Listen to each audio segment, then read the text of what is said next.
La Liga കിരീടം Real മാഡ്രിഡിന്.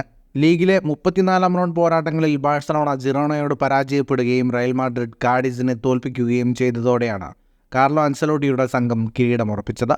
Real മാഡ്രിഡിന്റെ 36ാം La Liga കിരീടമാണിത്. ഇന്ന് away മത്സരത്തിൽ ജിറോണയോട് 2-4 ഗോളുകൾക്കാണ് ബാഴ്സലോണ പരാജയപ്പെട്ടത്. ജിറോണയ്ക്കായി പോർട്ടു ഇരട്ട ഗോളുകൾ നേടിയപ്പോൾ ഡോബിക്, മിഗേൽ ഗൂട്ടറസ് എന്നിവർ ഓരോ ഗോൾ വീതം നേടി. ബാഴ്സലോണയ്ക്കായി ആന്ദ്രേസ് ക്രിസ്റ്റൻസനും റോബർട്ട് ലെവൻഡോസ്കിയുമാണ് ഗോളുകൾ നേടിയത്. ഈ ജയത്തോടെ ജിറോണ തങ്ങളുടെ ക്ലബ് ചരിത്രത്തിൽ ആദ്യമായി ചാമ്പ്യൻസ് ലീഗിന് യോഗ്യത ഉറപ്പാക്കി. നേരത്തെ നടന്ന മത്സരത്തിൽ റയൽ മാഡ്രിഡ് കാഡിസിനെ എതിരില്ലാത്ത 3 ഗോളുകൾക്ക് തോൽപ്പിച്ചിരുന്നു. ബ്രാഹിം ഡിയാസ്, ജൂഡ് ബെല്ലിംഗ്ഹാം, ഒസേലു എന്നിവരാണ് റയലിനായി ലക്ഷ്യം കണ്ടത്.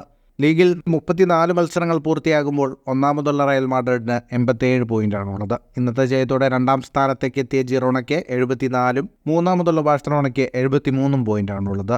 ലീഗിൽ ഇനി ശേഷിക്കുന്നത് 4 മത്സരങ്ങളാണ്. ജിറോണയ്ക്ക് ഇനി പരമാവധി 86 പോയിന്റിലും ബാഴ്സലോണയ്ക്ക് പരമാവധി 85 പോയിന്റിലും മാത്രമേ എത്താനാവുകയുള്ളൂ. 36ാം തവണ ലാലിഗ ചാമ്പ്യന്മാരായ റയൽ മാഡ്രിഡാണ് ഏറ്റവും കൂടുതൽ ലാലിഗ കിരീടം നേടിയ ക്ലബ്. ഫുട്ബോൾ ലോകത്തെ കൂടുതൽ വാർത്തകൾക്കും വിശേഷങ്ങൾക്കുമായി സ്പോർട്സ് കഫേ ഇപ്പോൾ തന്നെ സബ്സ്ക്രൈബ് ചെയ്യുക.